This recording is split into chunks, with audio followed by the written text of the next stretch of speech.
You guys help me a lot, Soko Films. You watch Soko films? I do. So well done, JC. And I also watch Hatutash. DCCI. Well done, DCCI. So you collectively, all of you, inspired me and my family to leave Islam. So you got death threats in Speaker's Corner, 2 years ago. 2 years ago. Yeah. By multiple Muslims. Yeah. Because now you're an ex-Muslim, we know your face.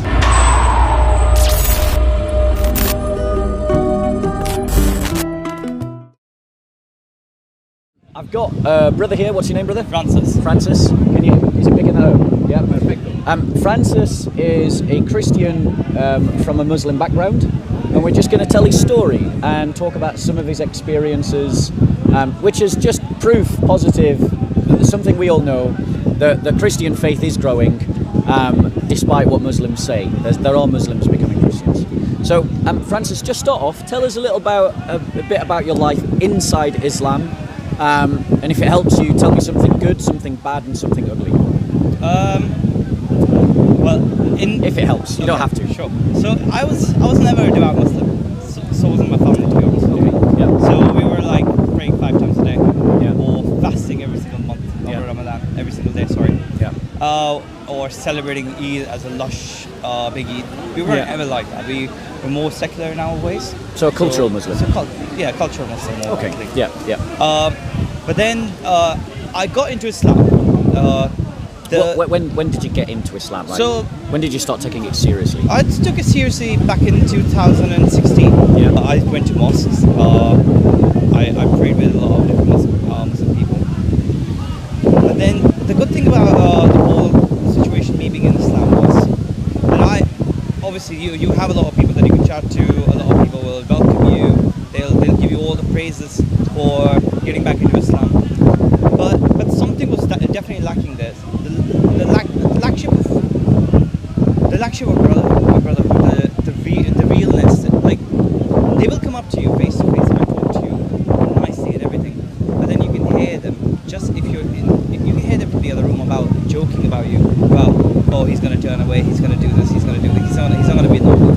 So what you're saying, you heard other Muslims doubt whether your deen was strong. Of course. Why were they doubting whether your deen was strong? Because I wasn't ready to dress up like them. Okay. I was like, my dress does not represent what I need to do. Yeah. It should not. That's what. So I was like, whatever my dressing is, I can wear whatever I want to.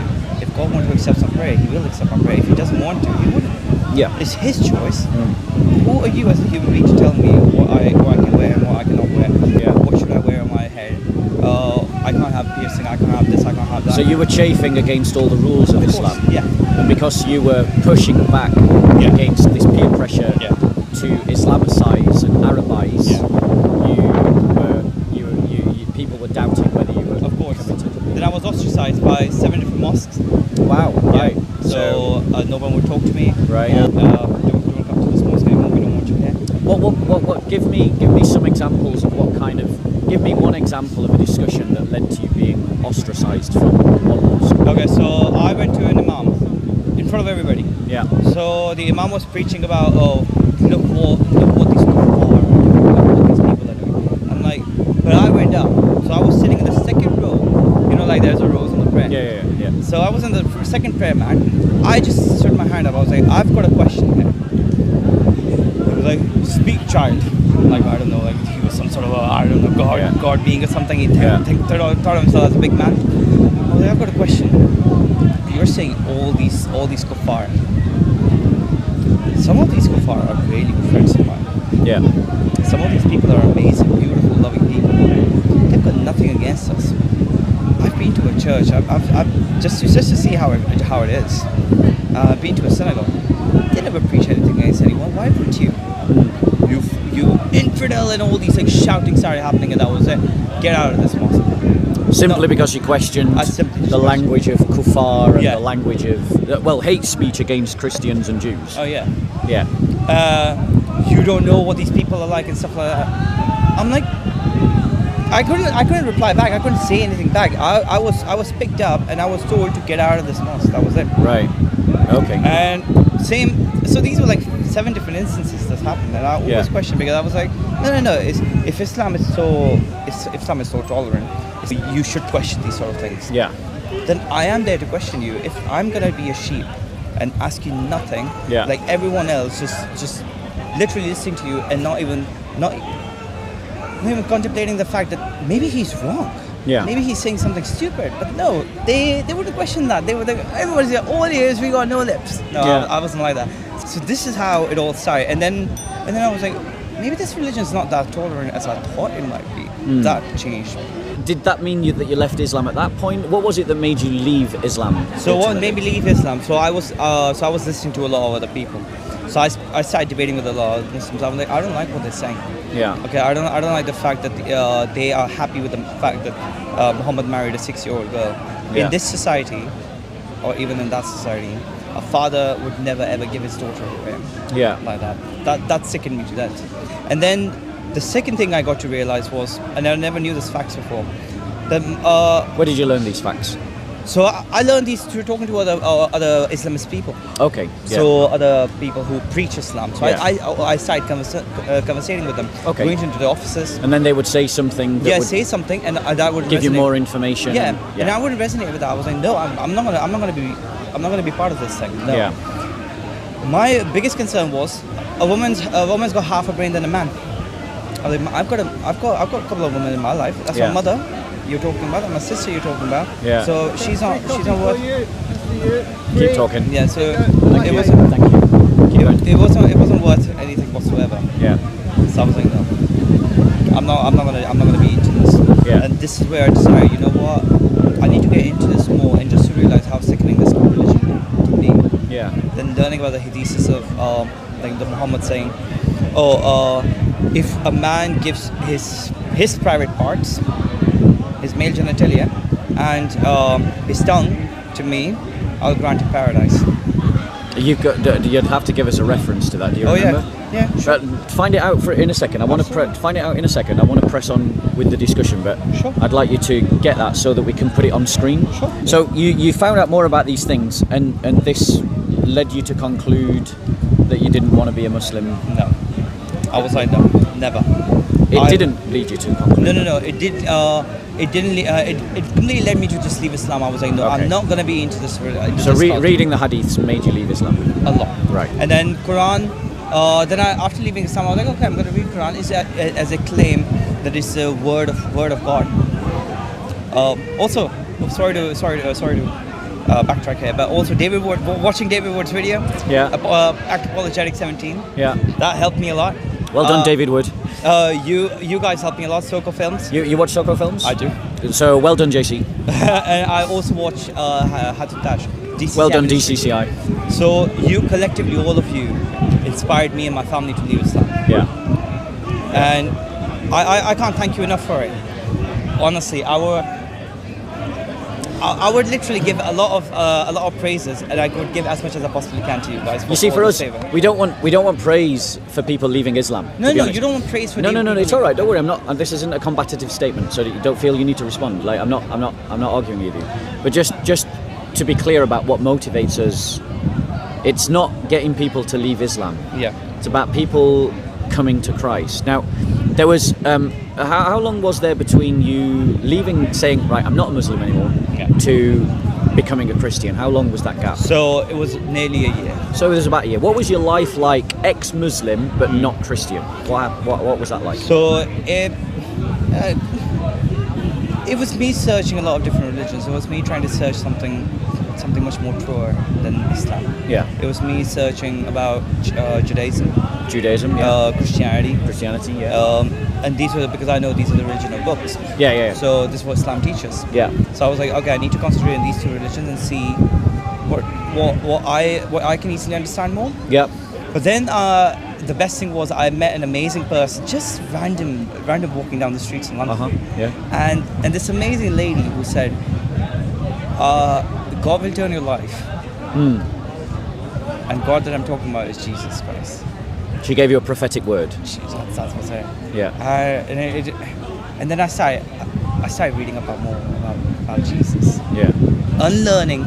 Now, also during this whole year, unlearning everything about Islam. Uh-huh. Just getting it out of my mind as much as possible, because because still to this day, sometimes it's, you know, when you read Bible, or when you start Yeah. reading gospel, Yeah. this Islam infiltrates in you because it injected it. You need to throw that gunk out of you. Yeah. That's one thing you definitely need to do. I recommend every other ex-Muslim to do such a thing. Yeah. It's to change the way you think. Exactly, As because it says in Romans 12, you know, I urge you, brothers and sisters, in the light of God's mercy, to offer your souls and bodies to be a living sacrifice to the Lord our God, which is your act of worship as a sensible people, and be transformed by the renewing of your mind. And it's that renewing of your mind that I guess you're talking about. yes, Yeah. and it wasn't easy. So started going to a few churches. Uh-huh. Started sitting into Sunday masses. Yeah. Started talking to different people, different Christians. Yeah. Majority of the Christians that I've spoken to do not know much about Christianity. They were about more like, okay, we go to church on Sunday, gather around. Sunday Club Christians. Sunday Club Christians, yeah. Sunday Club Christians. We don't particularly sit on our bed every night and pray to Jesus. They were like that. So I was like, okay, but at least the few good things you could tell me about Jesus Christ. They couldn't really. Yeah. Which was surprising. I was like, you call yourself Christian, but you don't know much about Christianity yourself. What's this all about? Sounds like a lot of the Church of England. Oh yeah. Yeah. Church of England, yes. So, but then then few of my experiences were all about going to church, just trying to ask questions, but sometimes they're going back Yeah. and never coming back, and I'm like, who do I ask questions there? So it was just me trying to soul search, but I wasn't getting anywhere. Yeah. But then my biggest experience was Christianity, which didn't put me off. I would swear it didn't put me off Christianity whatsoever. But it was in Lincoln. I don't know which church it was. Yeah. I went to. I explained to them that I'm an ex-Muslim and I believe in Jesus. I've not been baptized. I don't know much about Christianity. And they literally told me they don't want this fuss. Just get out of it. We don't want this. What fuss were they talking about? Like they don't want an ex-Muslim. They don't want an ex-Muslim coming into their church and have them. They were more. How can I say? It sounded more like the way he was talking is that they want to protect themselves. They don't want to get into scrutiny by Muslims. But what was it that you were saying or doing that said to them, "We don't want you here"? No. What I did just you say? explained. I spoke to the guy. Yeah. Who's wearing his uniform, and I spoke to him. And that was. I just explained to him. Okay, I'm a new Christian. I'm an ex-Muslim. Yeah. So I don't know much about Christianity. Could you help me with these certain things and tell me about baptism? Tell me about what do I need to read? How should I get myself starting off into all these things? Yeah. I couldn't get any response. Just a response. I find that hard to believe that alone was the reason why they asked you to leave. Possibly. I find that hard to believe. I can I understand struggle that. to believe that. It's because I'm just wondering if in discussing Islam you might have made comments that were politically incorrect. maybe because I'm not very politically correct. So I'm like I just want to get. So my language is more like I'm an ex-Muslim. I can't stand Muslims. They say they're completely against this religion. They're this, they're this, and they're this. So like more than I was unapologetic completely. That I was like, okay, these Muslims, they're absolute. Sorry for my French, but they're scumbags. If you say things like that, now I can believe that a fellowship may ask you to leave if you say things like that. Okay. You know. But just saying, teach me about that baptism, I don't find that I don't think that that's something that they would kick you out for. So I'm just wondering if there were other kind of conversations that you had. Yeah. There was some sort of conversations going on. Like I did specifically mention the fact that, okay, this is what Islam teaches. The sickening ideology, that sickening cult that I've come out of. I'm not interested in that. Yeah. But you can't speak about other religions like this. I'm like, I can, because you don't know what they speak like this about you guys. Do you know every single prayer that we do, every single Friday prayer that happens in the mosque? What sort of abuse that you guys get every single Friday? Yeah. Through the times of Muhammad, do you not read the Quran? Does it not state that Jews and Christians are your enemy? They're infidels. No, kill them where you find them. Yeah. These sort of things do you not read? Or no, we don't get into these sort of arguments. We can't stand these sort of things. It's just like, no, we can't have someone like this. Yeah. And I'm like, but this is my truth. Yeah. I'm telling you the reality. I'm not fabricating everything. This is all in Quran. Yeah. This is all in this is all the teaching of Muhammad. I'm not making this up. It's like you're telling me that I'm saying this on my own personal basis. No, I'm saying it because it's actually happening. And there's a couple of thoughts that emerge from this. Firstly, is that I counsel Christians again and again and again about the importance of making distinctions, and I counsel you as well, of making a distinction about Muslims and about Islam. You know, like, and not equating the two as if they're the same, because you yourself were only a cultural Muslim. Yeah. You didn't have any of those hateful attitudes, and it was the absence of those hateful attitudes that got kicked you out of mosques. Yeah. But then, because you're an ex-Muslim, and like, there is this tendency amongst ex-Muslims to have like in some cases a bitter tone towards the Muslim community that you can, and also this is true of those that want to resist Islam generally, that they use language which is clumsy, which I've even heard you use in this interview, this idea of, you know, like you spoke about Muslims as if they're just one mass, you know, and that's the kind of language that defeats us all the time. But what I find ultimately shocking is that a Christian fellowship asked you to leave because they didn't want to deal with the challenge that Islam presents and the challenge that an ex-Muslim brings to their fellowship by presenting what Islam teaches to them. Yeah. You know, and I think that this is a terrible problem that we face in the church. You know, and not rallying behind ex-Muslims, but seeing ex-Muslims who sort of bring with them baggage, and express that baggage for good and for bad, isn't Christian. Just kicking them out isn't Christian. Just saying, sorry, we don't want that controversy here, isn't Christian. And it tells me, it wouldn't surprise me if the church that you went to was some kind of progressive church, you know. Oh no, they did teach about pray the evil away. So I'm like, okay, how do you counter that evil? There's something called fight back the evil. Yeah. God's gonna give you the strength to fight the evil. Yeah. It's not gonna, you just pray, say it, and someone's stabbing you from the back, you're still praying. What world do you live in? Yeah. You need some, as you said, we need a muscular Christianity. Yeah. We need some sort of we need to have a mindset that not God is there to give us the strength. God is there to give us the help we need. But we need to stand up and do something about it too. Amen. Yep. So what was it? Sorry, I just want to return to the story, because I agree with you, and I think everyone who watches this will know that whole discussion. But what was it then that finally brought you to accept Christ as your Lord and Savior? Because you went to a church, you had some bad experiences. Why then did you decide, right, I'm going to become a Christian? So still to this day I'm not baptized. Fair enough. So some people might say that I'm not Christian yet. Yeah. I've been told that from a few people around, but I'm like, okay, fair play. So I'll get baptized, fine. But then what made me become Christian is that when I read Jesus is all about love and the way He will turn your life around, I wouldn't even expect. When this happened to me, I'm a living proof. Yeah. My life was here. I was at the lowest point ever. Suicidal, depression, completely anxious about ever going anywhere. Built up, just got really hard.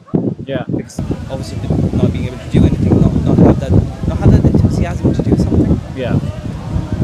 So I accepted, like, okay, God is all about love. God is all about beauty around you. Look at the nature around you. Look at yourself. They're like creating you. Yeah. There's so many billions of people out there. Yeah. Who do not have the faith, but they're still living. But at the end of the day, if they had Jesus in their life, how much happier would they get? Yeah. So the love, the peace, his strength, and him getting all that cross for us. Yeah. It was a massive game changer, and that's few bits and reading all that, and that was it. I slept the most peaceful sleep I can at the night that I became a Christian. Thanks. On my own. Yeah. I didn't have anyone telling me how to become a Christian. I didn't have anyone tell me how to pray. Yeah. How to live my life. Yeah. What do I need to do as a Christian now? Nobody was telling me this. I was just going online and reading everything or watching all you guys' videos. That was it. That was me being taught. But obviously, was just a surreal sort of thing. It felt good, and then my life just started building back. Started going to the gym, started becoming active, doing things for myself. Yeah. And now thankfully I'm in a partnership. Thanks be to God. Yeah. So this is the sort of thing. So what since becoming a Christian, how did your family respond? What happened with your family? No, my family, all of us turned Christian together. All of you? Yeah. On the same night? On the same night. Thanks be to God. So How many people is that? So it's 4. Yeah. One's non-verbal, so of course he does not know anything, or he doesn't have a concept of God. Yeah. Obviously he's autistic. Yeah. So a low function, which is he's not high function Yeah, fully. yeah. So he obviously, we can't say anything for him. Yeah. But obviously we can just say, God, may Jesus bless him. Yeah. That sort of thing. Yeah. But yeah, all of us together, 3. So we are 4. Right. So, I've got a younger brother who's non-verbal autistic, and I've got an elder sister and my mother. Wow. So That's wonderful. thank you. That's amazing. Yeah. Thanks be to God. And What have, since becoming a Christian, what have been some of your experiences in terms of, like, finding a church, how Muslims have responded when they found out that you left Islam, and that now you're a Christian? Well, tell me about some of those experiences. So 2 years ago when I became an ex-Muslim, Yeah. I used to come to Speaker's Corner before. The biggest amount of death threats that I got in this place, and that's what made me stop coming into this place. So you got death threats in Speaker's Corner, Speaker's Corner 2 years ago. 2 years ago. Yeah. By multiple Muslims. Yeah. Because now you're an ex-Muslim, we know your face. Yeah. We'll find you, we'll hunt you, we know London. Yeah. This is our guard, as what they say. Guard means area. Yeah. Yeah. And I was like, I'm sorry, but just because I'm an ex-Muslim, just because I don't believe in your God, means that you have the right to take my life away, because it actually gives you heaven. Yeah. They couldn't respond to anything. They all they were blabbering about was just about to kill him, to just get rid of me, kill this infidel. That was Right. it. Maybe they'll give them heaven. And we've seen, and we've caught it many a time on video. Oh yeah. Thug Islam, intimidation, acts of aggression and violence. I mean, there'll be a fight probably this week. Of course. There's a fight nearly every week in Speaker's Corner. Yeah. We've had someone try to kill someone, in Speaker's Corner. It is a thing. It is Yeah. a thing that progressive Christians, liberal do-gooder Christians, the lily-livered middle class, they none of them want to face up to it. No. But we must. We Exactly. must, and we must continue to speak the truth of it until people hear it. And that's why I'm back in Speaker's Corner now. I am back for the very particular reason that I want to show muscular Christianity. I'll face up to these sort of things and say, okay, before that, because I didn't have faith, Yeah. because I wasn't a Christian then. Yeah. That's when I started getting death threats. Yeah. Now I've turned to Christianity. Now I've learned a lot. Okay, Jesus said, no, I need to be strong. Yeah. In order to believe in have my faith and believe in Jesus Christ, I need to face up to these people and say, okay, I'm here. I want to give you some tips and advice as an elder brother to a younger brother in the faith. Firstly, I would encourage you to be baptized as soon as you possibly can. Okay? There's a maxim in discipleship that you need to hear, which is accept that which you can when you're ready to accept it. Okay? So if people say to you, do X or do Y or do Z, don't do it because they tell you. Don't do it because they try to put pressure on you. Listen to what they say, assess it, make your own mind up about it, and if you agree, then accept it. Of course. And I want to encourage you that at the earliest opportunity, like as in when you're emotionally and psychologically ready to do it, you take baptism. Yeah. Because baptism is the moment when our personal spirituality becomes public before the church and is recognized before the communion. And when we make that public profession and that solemn vow that we intend to be a disciple of Jesus Christ for the rest of our life. The next thing that I want to encourage you to do is to find a good church. Now, we spoke off camera what a good church looks like. Yeah. Just for the sake of anyone else who may be in a similar position, I'm just going to reiterate what those things are. It's good just as a recap for you as well. Which is, find a church that takes prayer seriously, that is devoted to prayer. Now, when you're devoted to something, it means that you're willing to sacrifice time, energy, and resource for the thing you're devoted to. Like you're devoted to your younger sibling, like you're devoted to your mother. Well, be devoted to prayer, find a church that is devoted to prayer. Be devoted to the apostolic and prophetic teaching, and find a church that is devoted to the apostolic and prophetic teaching. Find a church that is devoted to the sacraments, and be devoted to the sacraments yourself. And that's another reason to get baptized, because that's one of those sacraments. And then find a church that is devoted to the fellowship of the believers. So they're devoted to one another. And I want to encourage you to do that, you know. Now, because you're talking about coming here as a Christian, and you've announced that you're going to come here now as a Christian, you're going to be targeted. Of course. People, there are going to be some Muslims that come up to you now and they're going to try and harass you. They already have. Okay. There's going to be other Muslims that come up to you and they're going to be the good cop. Of course. They're going to be like your best buddy pal. They want to befriend you. Yes. I want to emphasize as a Christian, and I say this to all Christians that come to this corner, don't get isolated. No. Don't get isolated. I know Like- why not to get isolated. Yeah. I know that. Connect with the Christians in the Yes. corner. And the other thing is, don't feel pressured to answer questions you can't answer. You're a new Christian. Yes. You're not expected to know anything. And if someone puts a camera in your face and asks you a question that you don't feel confident in answering, just own it and say, look, I'm a new Christian. Yeah. I don't know the answer, but I'll take you to Bob or I'll take you to Hatun and let's see if you'll ask that question to them and see what they've got to say about it.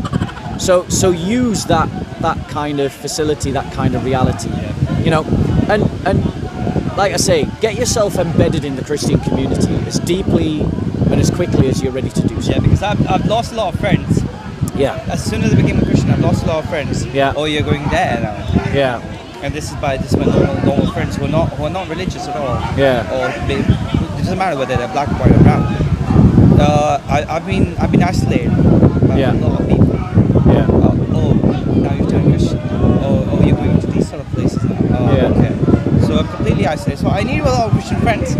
Honestly speaking. Yeah, I'm there. I'm getting there. Yeah. I'm making a lot. I'm trying to make Christian friends, especially coming here. It's another social activity. Well, Or don't to learn as well. I want to counsel you that coming here to make friends ain't No, the best way. No, not friends. Like, learning. Learning, yes. Yeah, and Come here to learn. yeah, of course. Don't come here thinking that you're going to make great Oh, friends. no. It isn't the place for that. I know. What I would encourage you to do is to maybe spend a year just listening, Of course, that's what I'm doing. just taking notes, just observing, you know, the Christians that are more regular, more established, and don't feel obliged to defend. All you can do is give your testimony. Yeah. You know, and Muslims will throw the same tropes at you. You know, can you recite the Fatiha? Can you recite Arabic? Yes. You know, but you've already said that you were a cultural Muslim, Yes. and we said that you were from a Muslim background. We never said that you were some devout Muslim. Exactly. You know, so the fact that you might have forgotten or maybe don't know the Fatiha, and I don't know if you do or you don't. Are you able to recite the Fatiha? I am. Can you do it on camera now? Sure. Go on then. Listen. Alhamdulillah Rabbil Alameen. Ar-Rahman Ar-Rahim. Maliki Yawmiddin. Iyyaka na'budu wa iyyaka nasta'in. Ihdina as-siratal mustaqim. Siratal ladzina an'amta 'alaihim ghayril maghdubi 'alaihim waladdallin. He was saying that whilst looking in my eyes. So, like, you know, but Muslims will never be satisfied because the Muslims in the park, when you say it, they'll say, oh, can you say the Fatiha? You've just recited the Fatiha on camera, but now they'll change the goalposts. Of course. And I love Muslims that deny the fact that Muslims are becoming Christians. Of course. Because they make my job easy. I love those Muslims. Like Ali Dawah says. Like Ali Dawah. Okay, when the Islamic Caliphate take over this country, with the capital punishment is gonna be put on them. Yeah. And we are proud of that. Yeah, and they're proud of that. So the thing is, people like the Islamists in the park Yeah. want death upon you. Of course. And I want to challenge every libtard, every progressive, every liberal do-gooder Christian. Do you think that it is fair that there are people that would seek the death of our brother in Christ? And if you agree with me that that is an injustice, then you should stand with people like me to defend this brother against the Islamists that would seek his life. Whether they are like Ali Dawah and they want to do it through legal transformation, or whether they're like the Islamists who are suspected of attacking Hatun Tash 3 weeks ago. the reality is, as Christians, we need to wake up to the challenge that we face. Thank you, brother. Thank you so much. What's your name? Francis. Francis. Thank you, brother Francis. Nice. It's beautiful to hear your story. Thank you so much. It's going to be an encouragement. And as a final thing, what would you say to any sincere Muslim? Because there are sincere Muslims. There's lots of sincere Muslims who are seeking the truth. They don't like yourself. Their heart is not filled with hatred. And they're genuinely considering the Christian faith. They're actually thinking, is Christianity true? Should I become a Christian? What would you say to those people? I would say learn about Quran and learn about Hadith yourself. Do your own research. Do not go to these people like these mullahs or the Islamic preachers. Do not go to them because they're going to fabricate it for you. They will make sure that you stay in this religion, and if you have any doubts, you're going to be targeted. Simple as that. You'll be ostracized by the community, or you'll be thrown out of the mosque, or you'll be or something bad is going to happen. So do your own research. What else? Do your own research. Learn about Christianity. Learn about Jesus Christ. Learn about the real God of love. Learn about the peace-loving God, as Jesus Christ. Learn about how devout He is to His beings. As Allah said, He's the best of the deceivers. Yeah. That gives me more doubt than anything. But at the end of the day, Satan is the best of deceivers. The king of lies. Yep. The father of lies. Yep. Iblis, as in Arabic. Yeah. And then also the biggest thing is learn that you have to constantly live your life, and someone has to tell you how to dress, how to eat, how to even go to the toilet. That does not make sense. As a normal person, you wouldn't do all these sort of things. It does not. I laugh at these things when I see myself. Yeah. For 28 damn years of my life, sickens me to core. Oh, what was I into? What was my life like? Yeah. And I laugh at myself now. Yeah. Well, the thing is, you found the truth. Exactly. And God willing, your testimony will help other people to find that truth as well.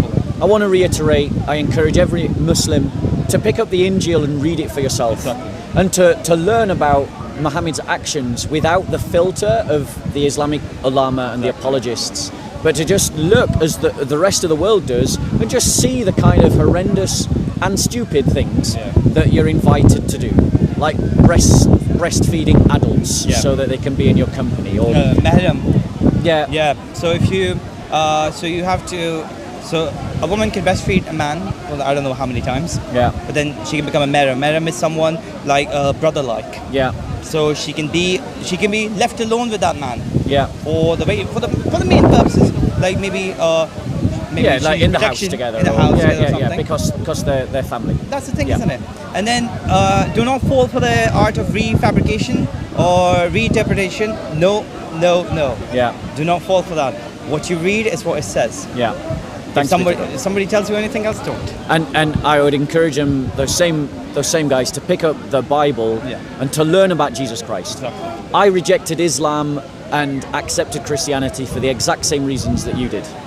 I saw in Christ this pure example of love, this countenance of mercy, this light to the world, and I saw in Muhammad a murderer, a rapist, a paedophile. And a thief. A warlord, a caravan robber. And it's kind of like, well, who do I want to follow? Exactly. And genuinely, that is the reason why I became a Christian and not a Muslim, because, they were inviting me. Well, let's not forget the sperm stains that Aisha used to clean on his clothes. Yeah. I mean, I don't know how old she was, but probably too young. Exactly. Anyway, peace be with you, bro. Thank you so much. Listen to that advice. Go get yourself into a good fellowship. Hopefully. Get yourself baptized, and then when you're baptized, come back and tell us and celebrate with us. And stick close to the Christians here, and don't feel under any pressure to answer questions you can't answer. All right, God bless. Take care.